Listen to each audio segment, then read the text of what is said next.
Trending বুলছ on ডালাৰ season আপোনাক সকলোকে স্বাগতম। ফ্ৰেণ্ডছ, আজি নিফটি অল টাইম হাই ওচৰতে আছে 22,356 আজি ক্লজিং হৈছে আৰু আপোনালোকে যদি চাই নিফটি অল টাইম হাই 22,440 ৰুপিজ। গতিকে নিফটি একেবাৰে ওপৰতে থকা বুলি ক'ব পাৰি, মানে মাৰ্কেট ওপৰত আছে। কিন্তু আপোনালোকৰ নিজৰ যদি পৰ্টফলিঅ' চাই, আজিও হয়তো বহুতৰ পৰ্টফলিঅ' ডাউনত ক্ল'জ হৈছে আৰু যোৱা কেইমাহমানৰ পৰাই আপোনালোকৰ যদি পৰ্টফলিঅ' আৰু নিফটি 50ৰ লগত তুলনা কৰে তেতিয়াহ'লে কোনো মেটচিং আপোনালোকে হয়তো নাপাব। নিফটি যদি 1% ডাউন হয়, আপোনাৰ পৰ্টফলিঅ' 2% ডাউন হয়। নিফটি যদি 1% আপ হয়, আপোনাৰ পৰ্টফলিঅ' হয়তো 1% আপ নহয়, তাতকৈ তলতে ক্লজিং হয়। গতিকে এনেদৰে কিয় হৈ আছে আপোনালোকৰ মনত নিশ্চয় ডাউট হৈছে। গতিকে আহকচোন এই ভিডিঅ'টো চাওঁ আৰু কি কাৰণত ইণ্ডিয়াত এতিয়া কি হৈ আছে আপোনালোকে ভিডিঅ'টো চালে নিশ্চয় গম পাব। আমি যদি চাওঁ IIFL নামৰ এই ফাইনেন্স কোম্পানীটো আজি 20% ডাউন হৈছে আৰু ইয়াৰ কাৰণেও আপোনালোকে এই ভিডিঅ'টোত গম পাব। লগতে Cholamandalam investment and finance company last 1 মান্থত 10% down. আৱাস ফাইনেন্স লাষ্ট 1 মান্থত 9% ডাউন। অলৰেডি এই কোম্পানীটো ডিছকাউণ্টতে আছিল আৰু এই মান্থত আকৌ ডিছকাউণ্টলৈ গৈছে। এটা হাই গ্ৰ'থ কোম্পানী। লগতে EU স্মল ফাইনেন্স, যিসকলে আজি 2 বছৰ আগতে EU স্মল ফাইনেন্সত ইনভেষ্ট কৰিছিল, তেখেতসকলৰ ডাবল প্ৰফিট হোৱাৰ পিছত এতিয়া লাষ্ট 1 মান্থত কাৰেক্ট হৈ 9%ত আহিছে। বাজাজ ফাইনেন্স আপোনালোকে জানে, যিসকলে লং টাৰ্ম হোল্ডিং কৰে ষ্টক মাৰ্কেটত, তেখেতসকলৰ নিশ্চয় বাজাজ ফাইনেন্স আগৰ পৰাই আছে। তেতিয়াহ'লে তেখেতসকলে অলৰেডি প্ৰফিটত আছে। কিন্তু যোৱা 2 বছৰমানৰ পৰা বাজাজ ফাইনেন্সে প্ৰফিট নিদিয়াৰ পিছতো যোৱা 1 মান্থত বাজাজ ফাইনেন্স -8% নিগেটিভ ৰিটাৰ্ণ দিছে। গতিকে এইবোৰ হাই গ্ৰ'থ কোম্পানী কিয় মাৰ্কেটত চলা নাই? আপোনাৰ পৰ্টফলিঅ' নিশ্চয় ইয়াৰে এটা নহয় দুটা কোম্পানী থাকিব পাৰে, কিন্তু এইবিলাক কোম্পানীৰ পাৰফৰ্মেঞ্চ আপোনালোকে দেখিছে ভাল হোৱা নাই। ইয়াৰ কাৰণ যদি আমি চাবলৈ যাওঁ, এই যিটো সময়ত এনেকুৱা ভাল কোম্পানী আপোনাৰ পৰ্টফলিঅ'ত কোনো প্ৰফিট দিব পৰা নাই, সেই সময়তে PSU বেংক আৰু PSU কোম্পানী, লগতে ডিফেন্স ছেক্টৰৰ গভমেণ্টৰ কোম্পানীবোৰ, ৰেলৱে ছেক্টৰৰ কোম্পানী হওক নাইবা ডিফেন্স ছেক্টৰৰ কোম্পানী কিছুমান যিবোৰ গভমেণ্ট ৰিলেটেড হয়, সেই কোম্পানীবোৰে আপোনাৰ যিটো ইনভেষ্টমেণ্ট সেইটো হয়তো 2-3 গুণ অলৰেডি কৰিছে, কিছুমানৰ 4-5 গুণো হৈ গৈছে। গতিকে আচলতে এই যে গভমেণ্ট ছেক্টৰৰ হওক PSU কোম্পানীবোৰক, এইবোৰে সঁচাকৈ নিজৰ কোম্পানীৰ প্ৰফিট বঢ়াইছে নে নাই, আপোনালোকে যদি নিজকে প্ৰশ্ন কৰে, যদি ডাটা চাই, তেতিয়াহ'লে মই ক'ব নালাগে, আপোনালোকে নিজে গম পাব, চাই ল'ব এবাৰ। কিন্তু যিবোৰ কোম্পানী এতিয়া ডিছকাউণ্টত আছে, যিবোৰ আমি এতিয়া কৈ আছোঁ, আৰু লং টাৰ্ম পৰ্টফলিঅ'ত আপোনালোকৰ আছে, যিসকলে লং টাৰ্ম ইনভেষ্টৰ, তেখেতসকলে গম পাব যে সেইবোৰ কোম্পানী কিন্তু এতিয়াও ভাল প্ৰফিটেই দি আহি আছে। যদিও ইনভেষ্টৰে প্ৰফিট পোৱা নাই, কিন্তু কোম্পানীৰ প্ৰফিট হৈয়ে আছে। সঁচাকৈ ষ্টক মাৰ্কেটত এনেকুৱাই হয় নেকি? লং টাৰ্মত কোম্পানী ভাল হ'লেও ইনভেষ্টৰে প্ৰফিট নাপাব, এনেকুৱা আগতে হৈছে নে এতিয়া হৈ আছে? আপোনালোকে যিসকলে লং টাৰ্ম ইনভেষ্টৰ অলৰেডি জানে, আৰু যিসকল নিউ, তেখেতসকলে নিশ্চয় এতিয়া আহিছে আৰু তেখেতসকলে আগৰ কথা নিশ্চয় ষ্টাডি কৰা নাই। আৰু PSUৱে হওক বা ৰেলৱে ছেক্টৰে হওক, যিবোৰ মোমেণ্টামত আছে, সেইবোৰত মোমেণ্টাম ট্ৰেডিং কৰিছে। মই কোৱা নাই যে মোমেণ্টাম ট্ৰেডিং কৰিব নালাগে, কৰিব লাগে। Trend is friend. ট্ৰেণ্ডেই ষ্টক মাৰ্কেটৰ মেইন বস্তু। য'ত ট্ৰেণ্ড আছে তাত থাকিব। কিন্তু যিসকলে লং টাৰ্ম হোল্ডিং কৰিছে আৰু যিসকলে ভাল কোম্পানী লৈ থৈছে, তেখেতসকলে এতিয়া বিৰক্ত হৈ লাভ আছে জানো? মোৰ হিচাপত নিশ্চয় নাই। যিসকলে লং টাৰ্ম এতিয়া ষ্টাৰ্টিং কৰিছে, যিসকলে ভাবিছে নতুনকৈ আহিছে ষ্টক মাৰ্কেটত ইনভেষ্টমেণ্ট কৰিব, তেখেতসকলে হয়তো বিৰক্ত হৈছে, আৰু স্বাভাৱিক। কাৰণ আজি বাজাজ ফাইনেন্স 6,324ত লগাব, কাইলৈ আকৌ 5,500লৈকে আহি যাব। এনেদৰে বহুত ভাল কোম্পানীত য'তেই লগাই তাতে তলত গৈছে, কিন্তু মাৰ্কেট কিন্তু তললৈকে যোৱা নাই। গতিকে বিৰক্ত হোৱাটো স্বাভাৱিক। গতিকে আহকচোন এই ভিডিঅ'টোত কি কাৰণে ইণ্ডিয়ান মাৰ্কেটত এনেকুৱা ট্ৰেণ্ড চলি আছে, যিটো সময়ত আমি যদি চাওঁ ইণ্ডেক্স হিচাপত IT down, finance sector down, FMCG down, কোনো এটা ইণ্ডেক্সেই ওপৰত নাই। যদিও ওপৰত আছে, কিন্তু টপত নাই। নিফটি যেনেদৰে টপত আছে, কিন্তু ছেক্টৰ ৱাইজ যদি চাওঁ, কোনো ছেক্টৰেই টপত নাই। মাৰ্কেট কিন্তু ওপৰত আছে। বেংক নিফটিও চাওঁ যদি, তাতো ওপৰৰ পৰা কাৰেকশ্যন হৈ আছে। গতিকে ইণ্ডেক্স আৰু ছেক্টৰৰ কোনো মেটচ নাই।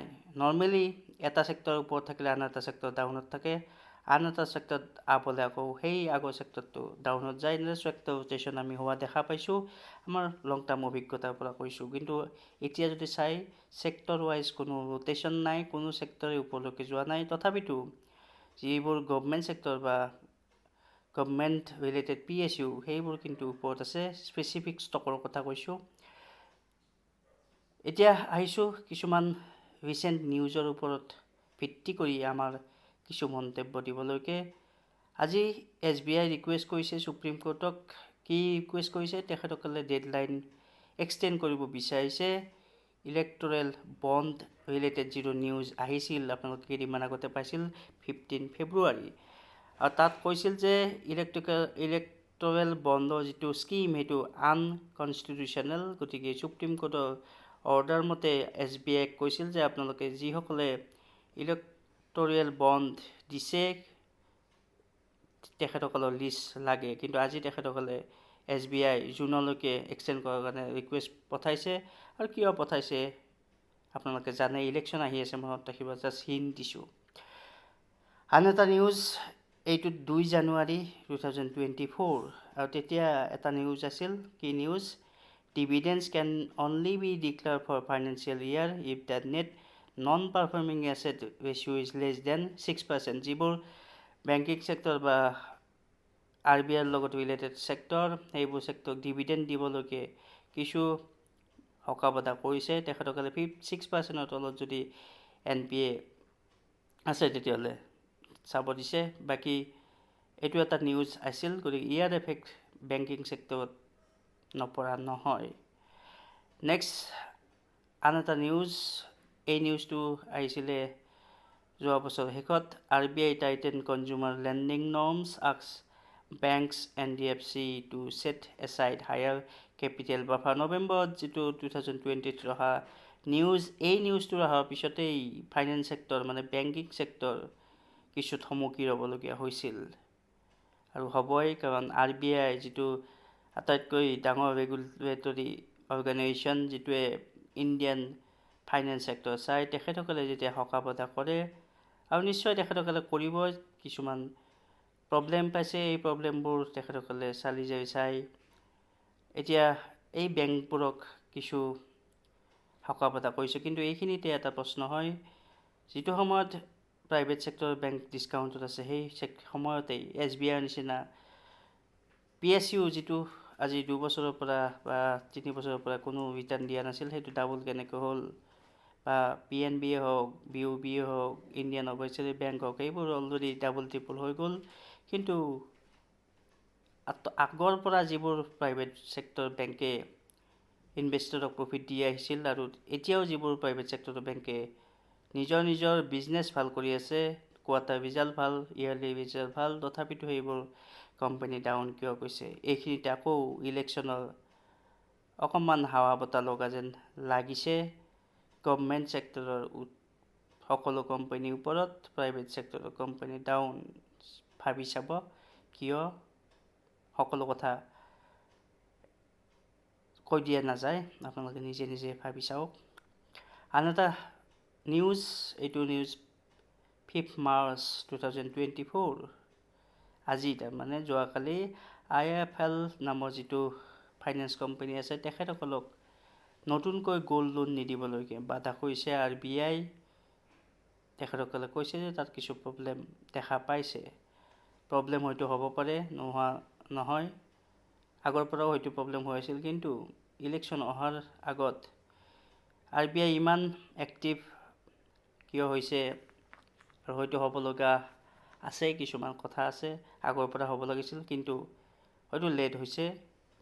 গতিকে ইয়াতো কিছু প্ৰশ্ন সন্মুখীন হয়। নেক্সট আন এটা নিউজ, পেটিএম। আপোনালোকে জানে পেটিএম কি অৱস্থা হ'ল। পেটিএমৰ 2100ত লিষ্টিং হোৱা কোম্পানী এতিয়া 400ত ওচৰে পাজৰে আপ ডাউন নিউজ বেছ কোম্পানী হৈ ৰ'ল। এই নিউজটো আহিছিল পেটিএমৰ যিটো ডিপজিট বন্ধ কৰাৰ ওপৰত। গতিকে সকলো পেটিএমৰ কাম কাজ বন্ধ কৰিবলগীয়া কৈছিল 29 ফেব্ৰুৱাৰী, তাৰপিছত কিছুদিন এক্সটেণ্ড কৰিছে। গতিকে আপোনালোকে 15 মাৰ্চলৈকে হয়তো পাইছে এক্সটেনশ্যন। গতিকে এনেকুৱা বহুত নিউজ অহাৰ পিছতে গোটেই বেংকিং ছেক্টৰে আৰু NBFC হওক বা ফাইনেন্স ছেক্টৰ বুলি কৈছোঁ, টোটেলি গোটেই ফাইনেন্স ছেক্টৰ ডাউন। আৰু ফাইনেন্স ছেক্টৰত ইনভেষ্টমেণ্ট কৰিবলৈকে হয়তো FI নাইবা যিবোৰ DI আছে, যিবোৰ মিউচুৱেল ফাণ্ড আছে, তেখেতসকলে হয়তো কিছু পৰিমাণে বন্ধ কৰিছে, কাৰণ ভয় সকলোৰে থাকেই। আৰু যেতিয়া মনত ৰাখিব, এটা গভমেণ্ট, এটা কাণ্ট্ৰিৰ ফাইনেন্স ছেক্টৰ যদি ইম্প্ৰুভ নহয়, ফাইনেন্স ছেক্টৰতেই যদি কুৱেশ্যন মাৰ্ক হয়, তেতিয়াহ'লে ইনভেষ্টৰে কেনেদৰে ইনভেষ্ট কৰিব? আমিতো ইণ্ডিয়াৰ ভিতৰতে আছোঁ, কিন্তু বাহিৰততো তেখেতসকলে অকল নিউজ পঢ়িয়েই ইনভেষ্ট কৰে। নিউজ বা যিবোৰ ডাটা তেখেতলোকে পায়, সেই ডাটাতে যদি এনেদৰে কুৱেশ্যন মাৰ্ক থাকে, তেতিয়াহ'লে এটা লং টাৰ্ম ট্ৰাষ্ট নিশ্চয় নাহে। গতিকে এইবোৰ কাৰণতেই ইণ্ডিয়ান মাৰ্কেটত যদিও নিফটি ওপৰলৈকে গৈছে, আৰু নিফটি কিয় ওপৰলৈকে গৈছে?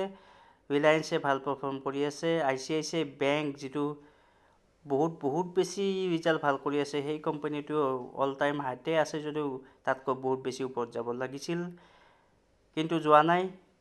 কিন্তু ৰিলায়েন্স যিহেতু নিফটিৰ আটাইতকৈ হাই বেছি থকা পৰ্চন এটা আছে, সেইকাৰণে নিফটি ৰিলায়েন্সৰ কাৰণে ওপৰত আছে, আপোনালোকে দেখা পাইছে।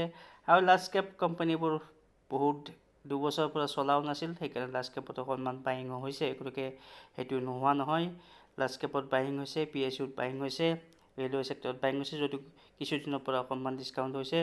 আদানী গ্ৰুপত বাইং নাই হোৱা বুলি ক'ব নোৱাৰি, কাৰণ আপোনালোকে চাব, আমাৰ যোৱা এটা ভিডিঅ' আমি দিছোঁ, 52 উইক হাইৰ ওচৰে পাজৰে আদানী গ্ৰুপৰ শ্বেয়াৰটো আছে, কিন্তু যিটো পৰিমাণে বাই হ'ব লাগিছিল সেইটো পৰিমাণে বাই হোৱা নাই।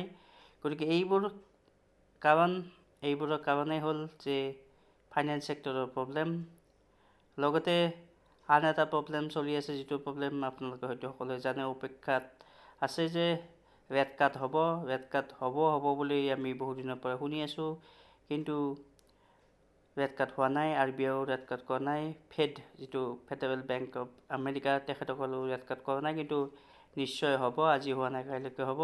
গতিকে আপোনালোকে যিবোৰ ভাল কোম্পানীত ইনভেষ্টেড হৈ আছে, যদি সঁচাকৈ লং টাৰ্ম ইনভেষ্টমেণ্ট কৰিছে, তেতিয়াহ'লে হোল্ড কৰক, আৰু পইচা আছে যদি আৰু বাই কৰক। কিন্তু যিসকলে ট্ৰেড কৰি আছে, তেখেতসকলে এনেদৰে পৰি থকা ষ্টকত হ'ব বুলি ৰখি থাকি লাভ নাই। তেখেতসকলে ট্ৰেণ্ড ধৰিব লাগে, দৌৰা ট্ৰেইনত উঠিব লাগে, তেতিয়াহ'লে সোনকালে গৈ পাব। ৰৈ থকা ট্ৰেইনত বহি থাকিলে যিটো ট্ৰেণ্ড আছে, সেই ট্ৰেণ্ডটো বন্ধ হৈ যাব ইলেকশ্যনৰ পিছত। চৰকাৰী কোম্পানী, PSU কোম্পানী ইলেকশ্যনৰ পিছত ডাউন আহিবলৈ নিশ্চয় যত্ন কৰিব। গতিকে ট্ৰেণ্ড থাকোঁতেই পইচা ইয়াতে ফচাই নথয়, যদি ট্ৰেড কৰিব বিচাৰিছে, ট্ৰেণ্ডৰ লগত যাওক। যিবোৰ কোম্পানী ট্ৰেণ্ডত আছে, সেইবোৰত মোমেণ্টাম ট্ৰেডিং কৰক, আৰু পিছত যেতিয়া আপোনালোকে ঘূৰি আহিব, তেতিয়া এইবোৰ কোম্পানীও হয়তো পাব তলত, কিন্তু তেতিয়া এই প্ৰাইজত নিশ্চয় নাপায়। গতিকে এইখিনিয়েই আজি ক'বলগীয়া আছিল। আপোনালোকৰ যি মন্তব্য আছে আমাক কমেণ্ট ছেকশ্যনত জনাব। ধন্যবাদ।